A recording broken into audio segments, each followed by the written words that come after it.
Hey everyone, welcome to the Ask Nicole weekly live stream where I, Nicole, talk about marketing and tech topics that I think are important. Sometimes people ask me questions and I answer them. Sometimes I just talk about things that I think are important. And so I was recording a video a few months ago, and you know when sometimes you say something in the moment and then you go back and think about it and you're like, there might be a little bit more there. I made a throwaway comment about a dude color palette generator because if you look across different Instagram accounts for these social media or these marketing or these business dudes, they all look very similar. So, actually, while we're saying that, let's take a look at some just as an example. So, this is one of them. I still can't believe this guy has almost 10 million followers, but so note that the black and white, the all caps, there's a certain like look to it, right? Here's me and my hot wife. So typically it's black and white in an accent color. That's where I made the comment about a dude color palette generator because I was looking at one of these accounts and I was like, wait a minute, it seems like all of them have this in common. So here it's, black, white, and red. Here's black, white, and yellow. There's like an accent color, right? Okay, so that gives you an idea of what this is. Let's go to another one. So here, again, we have a lot of black and white, a lot of all caps, some accent colors. Obviously, Gary Vee has a certain look to him. And as you go across these, you see that a lot of them, and it's funny, Tony Robbins, I know you think like, wait a minute, he's a dude bro, but I don't think he's marketing to just men in a way that these other two guys are, right? So his stuff is a little bit more neutral. Like this is very, I would say this does not follow but there we go. Here's the all caps. We have a certain look and feel to these things. And I thought, yeah, Richard Branson, all caps, but very much the Millionaire Mentor and the Gary Vaynerchuk. And we could pull Jeff Lerner into here and some other people. But essentially, when I started thinking about this topic, I honestly was thinking, you know what? It's like, it's probably just their vibe that it's like, I'm looking at something that's not meant for me. You know what I mean? Like these people are not trying to appeal to me through design or content. So, I just get their vibe. The vibe's not my vibe. I move on, right? That's what I thought at first. But I thought more about it after saying that little dude color palette thing in a couple of months ago in a video, the one about Jeff Lerner. I said, I started thinking, and what it is I started doing more research into this, is that bro marketing, it is not about hating men, because let's face it, we make fun of women's interests a lot in our society, okay? We make fun of Pinterest and script fonts and pink and whatever, but I'm not saying that we need to examine these bros for their font and color choices. What I am saying is that this bro marketing perpetuates this hustle culture and in general a sort of background patriarchy situation that I think is problematic and that we need to look out for. And I started looking into this and thinking, okay, other than, laughing at these guys using all caps and these I learned this amazing secret type headlines, what else is kind of underneath the surface of that? Because let's face it, that's a veneer, and that veneer is meant to apply to a certain person who isn't me. And the first thing I will say that is really interesting, and I looked back at the sort of dude marketing gurus I've been watching versus the women, and I'm not saying, again, this is a generalization, but I noticed that, like, I watched a full hour presentation by Jeff Bullis. He did not cite one source for the facts that he was stating. Mobile is growing at this rate. No source cited, and all that. And I thought, I have watched hour-long presentations from these bro marketer types, and I have some women examples in here, so don't think this is not a gender thing. This is a vibe thing. But I feel like there is a lack of citation. Whereas those of us, right, if I'm using someone's information, and you'll see here when I play these video clips, I'm going to cite where they are from, for example. And if you look at the show notes, you'll see all the sources linked to once this is posted. So, but these people can talk 45 minutes, an hour with no citations. And I thought, maybe I'm making this up, right? Maybe this is in my head. Maybe this is like feminist Nicole, like going too far down that path, or making assumptions, right? Then I started looking into it. I thought I would cite some sources. And by the way, when we think of citing sources, a lot of these things are academic papers, right? It's not like people are going around online saying like, oh, what popular, blogs are being cited. A lot of these studies are being done in academic spaces and on academic papers. So in this study in the journal Nature, again, we'll link this in the show notes. I figured putting the Nature link is really long. This is the Nature link. So I'll put it in the show notes. But basically, men cite their own papers 56% of the time more than women. And I thought, okay, you know what? Like, that's an interesting fact, that someone will cite themselves. And you know what? In the Jeff Poulos presentation, he cited himself constantly. But the stuff he seemed to get from elsewhere, he did not mention, and there are other people too who say things like the Jenna Kutcher video. She's like, email marketing has a 4,200% ROI or something. And it's like, okay, like, where's that from? Natural question, right? Especially when we're putting out numbers, especially when we're talking about trends, it's important to know where they're from. So self-citing, okay. Like, it could just be, me quoting myself. Yeah, it's a little bit douchey, but it's not really. So I started looking a little bit more. And in this one, they looked at papers across 35 academic journals from 1995 to 2018 or something. I don't know. It was a lot of papers, over like maybe a million. I don't know. It was a lot of papers. And they put it through like a computer thing. And what they found was the citation rate was, and they compared. They said, okay, and this was for, it was for physics in particular. And I'll show the graph in a second. But, okay, we can say, you know what, there's less women who are doing physics maybe than men, right? Maybe that's it. Oh, great. Author Mark Levin does this all the time. Thank you, Shoshana. Yeah, like they'll talk about things without citing any sources. But anyway, back to this physics thing. So they looked at and they accounted for the number of differences between the number of men in the profession and women.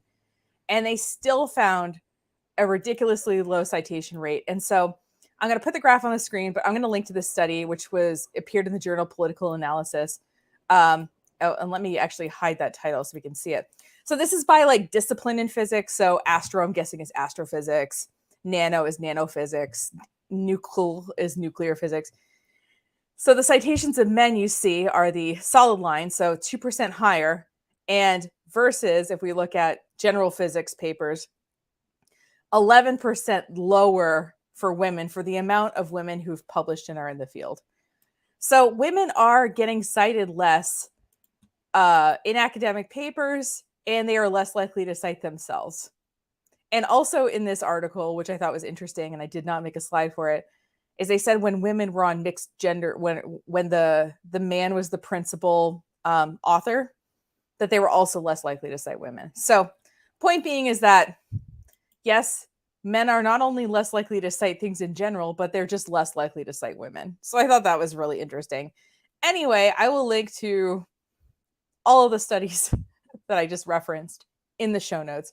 But point being is that when I make a statement, and if you go back and look at, I think I have almost 300 videos on the YouTube channel, or wherever you're watching this now, I mostly cross-post the videos there. So a similar amount of videos wherever you're watching this now. Go back, and when I mention a fact, I cite where I got it. I can't think of a time. There are times where I didn't have the link ready and ended up putting it in the show notes versus saying it out loud or something like that. But I am very cognizant that as somebody talking about a topic, you don't have to just believe me. I should be able to back up what I'm saying with actual evidence and examples. And what I noticed is, in watching these dude bros and talk in their marketing, they'll throw out these numbers, they'll throw out these facts without any sort of citation. And I say dude bros, but also women. So we'll get to that in a second. So besides a lack of citation, a second thing that I've noticed as a trend is this whole like fear of missing out, limited time. Oftentimes the counter is fake. I want to show you a clip from Amy Porterfield. That's right. Like I said, this is not a gender thing. This is an approach to marketing that I just think is toxic and that people are increasingly thinking is toxic. I was doing a video about Amy Porterfield last couple of weeks ago, and I was looking through her Facebook ads, and I noticed that she had an ad saying, sign up before midnight. And when you went to the page, you had 12 days to sign up. So here's a clip of me showing that. By the way, I did go to her ads today to screenshot it, and she took that ad down. Now, does she watch my tiny little channel? I'm guessing not, but maybe. So this is her. This is the little disconnect I saw between the ad and what was actually happening with a sort of fake urgency. Okay, the ad says close tomorrow at 9 a.m. Pacific time. But if I go to the page it's linking to, it says that registration expires in 12 days. So that's a little misleading. And, there's tons of these, these fake countdown timers, this, we're only taking 4 more people, this idea that you're supposed to make the decision quickly and maybe a little bit under duress, like in an emotional state. And when you make decisions like that, you don't feel good about them. I've never made a decision in that instance and felt good about it. I don't know. So you'll see these tactics, and I think what you'll see is that people are clinging, these bro marketer types are clinging onto these tactics because they used to work. But I think we're just getting wise to that. This is a fake thing. Like you can fake all kinds of things. So another thing you can pretty much fake anything. You can fake testimonials, you can create urgency. And, I saw something mentioned in another video, which I'm going to share in a second, but I thought I would show you. You can basically, those little pop-up things when you go to a website and it says like, Jerry bought a t-shirt, this t-shirt from Albuquerque, New Mexico, 2 days ago or something. They like pop up typically on the bottom of the screen. I have them going on my e-commerce site. And one of the things I was presented the option with when I set it up was writing fake ones. So you can make fake sales pop-ups. So like, look, you can completely fake this whole process. So these things work really well because it shows that real people are making purchases. And in my sort of line in the sand was that I wasn't going to make these up. So sometimes you go to my website and it'll be like, Jen purchased this like 15 days ago because I haven't gotten a sale in a while. And that's okay with me. I would rather just show real sales. But point being is that there's all of these like little tactics that these marketer types use to create this limited time, FOMO, oh my God, you need to act now kind of things. And I think that it's kind of gross. Now, another thing that a lot of these kind of bro marketer types do is they will also flaunt their lifestyle. And if we look at these Instagram accounts, like we can see, let's see, let's pull it up. So we see like sitting in front of a nice car, we see, let's see here. This looks like a lifestyle-y one. One of my seed investments. Oh, okay.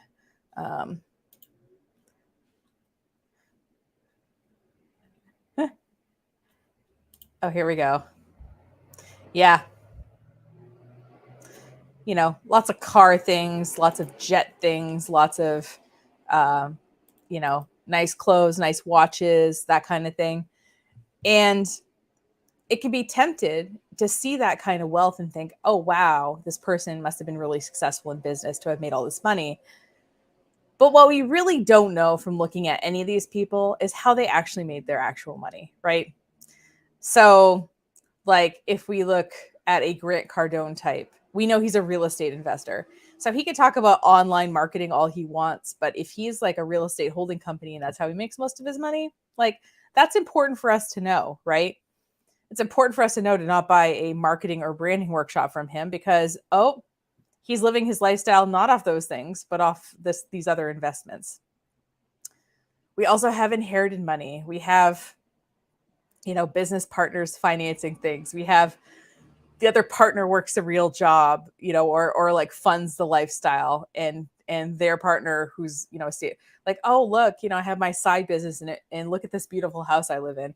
Well, I mean, your husband's an OR doctor, so like maybe that's why you live in that house. But point being is that if someone's flaunting their lifestyle, I think it's a way of getting around these income claims that certain kinds of businesses aren't allowed to make online. And let's face it, there's stuff that you're allowed to do, and then there's stuff that you just shouldn't do. So what you'll notice when you watch my channel is I do not lifestyle flaunt. I feel like you're here to learn about marketing or to talk about marketing or to, learn about tech stuff. I don't think you care what kind of purse I carry. I don't think you care what kind of car I drive. I don't think you care how big my house is. It doesn't matter. If I'm good at my job, I should be able to show you marketing without showing you that other stuff. The other thing that I noticed with the bro marketing stuff is the transactional nature of the relationships. And what I mean is that when you look at the person's Instagram and they're showing like their family, be like, oh, I just love my family. If it's a business page, I feel like, I don't know. No, I'm a child-free person, right? I don't have kids. But I feel like that using other people to convey that you're a warm, caring person, to me feels a little bit icky. Or using your hot wife in your Instagram stuff also makes you, I think, a little bit icky.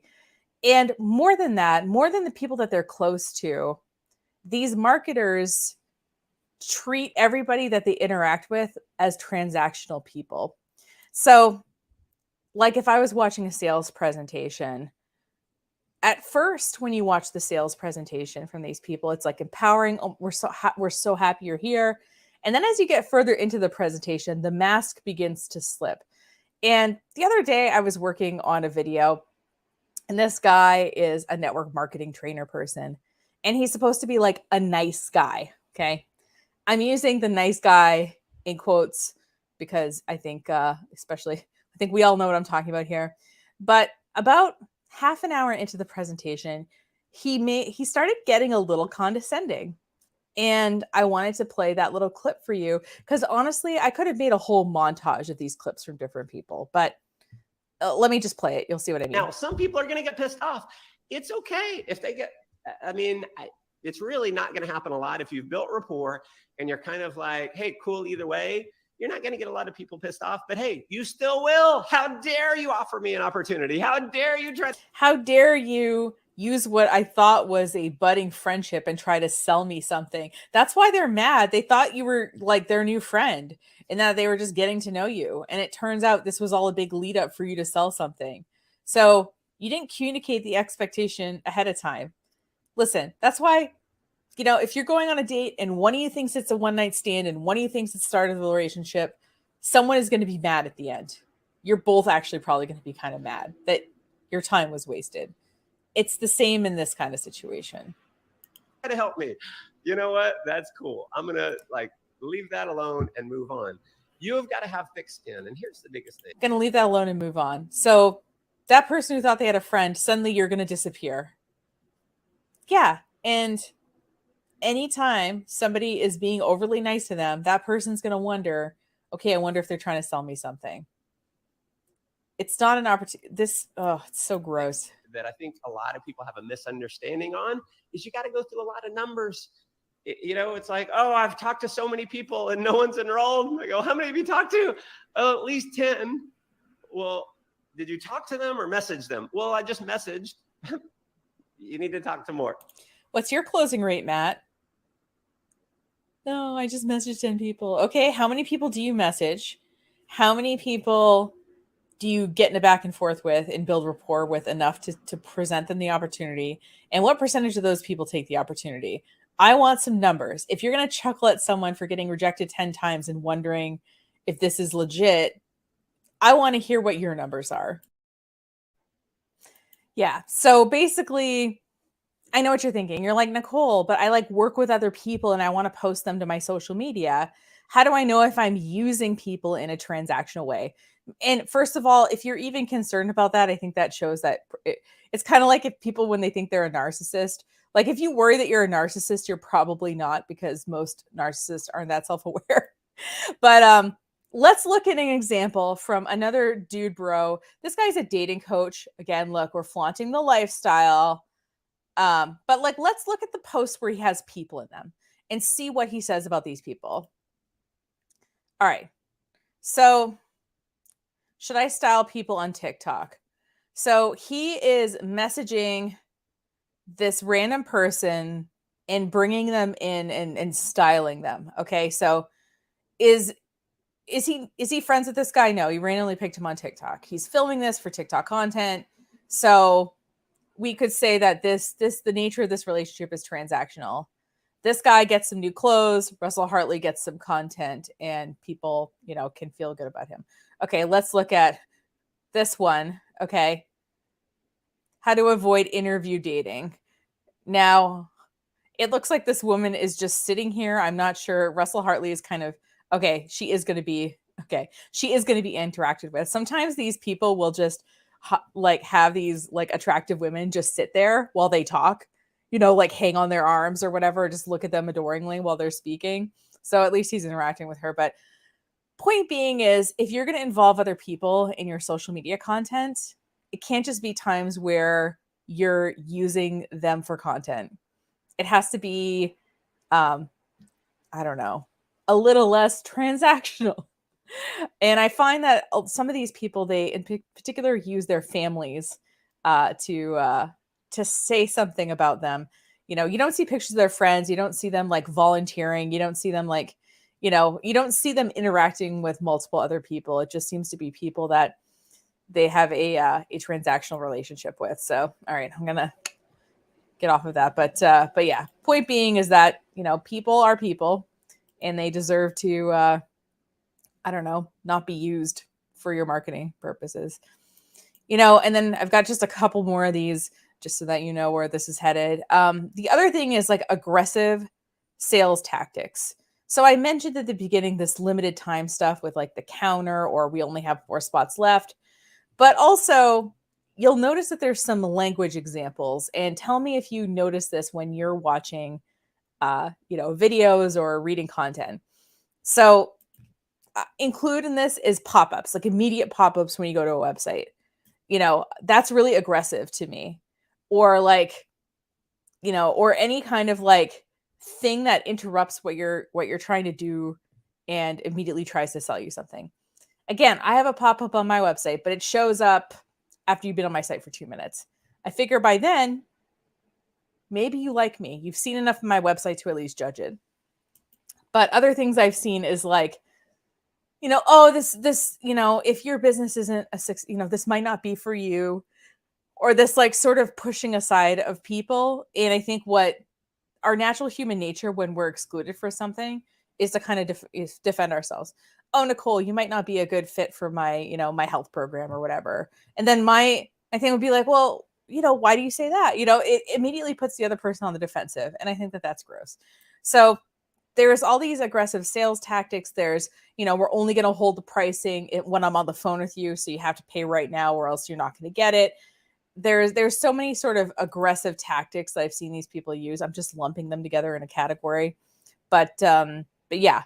So let's face it. If something is great, you can buy it later. If someone wants to keep in touch with you, give them time to decide about that. And if you're not giving people time or space to decide how they feel about you or like you, then, obviously that makes you kind of gross. And then the other technique I've seen by these bro marketers is that like, hundreds of people have gone through my program. So if you're not successful, then you're the problem, is kind of how it's phrased. So especially you'll notice that a lot of these people have very positive reviews on their own website. But if you start digging around the internet, there are forums where people are talking about their real experiences, whether it's like a subreddit, or whether it's, the Better Business Bureau. The only bad review I found about Marie Forleo was on Better Business Bureau's website. Couldn't find anything else on the internet. And I thought, for someone running a program for 10 years, that's relatively high ticket. It's interesting that only one person didn't like it. Really? One person didn't find success with it? Seems a little suspect to me. And then, the underlying thing with all the bro marketing is I've got my stuff together. You need to listen to me. Like I'm your savior. And I think what a lot of us marketing, and I've never, I guess, felt like that. My thing is that you know a lot and I know a lot about marketing. And if we combine those things together, we can do good marketing stuff for you. But, one person is not going to save your entire business. And if they position themselves that way, that makes them gross. And what a lot of these bro marketing people start doing is they start getting into the whole like mindset and like, shadow work kind of stuff. And I found this really good clip from this woman on TikTok, and I'll put her handle on the screen. Maybe while it's playing. I just don't want to. Yeah. So she talks about kind of these 3 problems with bro marketers that she has, and I thought it was really well put. So here it is. Here are 3 sneaky ways that bro marketing shows up in even your most favorite of business coaches. Number 1, they talk about supporting you in your inner healing and shadow work and mindset block, but they have no care plan in place if they re-expose you to your trauma, which is often what happens when people are looking at your block. And your blocks are not always blocks, they are trauma. And unless that person is qualified to help you and support you inside of that, and they know what to do in case you're re-exposed to your trauma, that's manipulation in a way. Also, hi, my name is Rachel Turner. I'm a trauma-informed business coach and author of the book Human First. Number 2, they say, I see you, I get you, I hear you, I understand you. But when you look at their sales pages, their testimonials, all of their clients are thin, white, straight people. It's really hard to say that you get someone when you've only worked with people who look like you. Number 3, their work is not rooted in consent and it is based in a form of hierarchy. They are sharing screenshots and not asking you, not consent-based. If they're positioning themselves like they know you best, they don't. You know you best. So yeah, I mean, especially that sort of reopening trauma when you're not ready to deal with it or do not have a professional in place to help you unpack that. It's really irresponsible what some of these people do. Their minds, mindset and, do what you love and just quit your job and whatever. And it puts people in these really bad situations a lot of the time. And, I do want to talk about the bro marketing in terms of, I have a spreadsheet going of like fonts and colors and everything, and we can look at a bunch of them in a row. Next time we'll talk more design stuff, but I did want to get across what I think these main tenets are that I notice with this bro marketing type culture that is perpetuated by men and women. But essentially, I think now in a post-pandemic world, not only do I think it's unethical, but it's just not going to work anymore. And people want something different. They want a different relationship with their people they buy things from. They don't want to buy something from a guru. They don't want to be talked at. They don't want to be psychologically manipulated. And I completely understand that.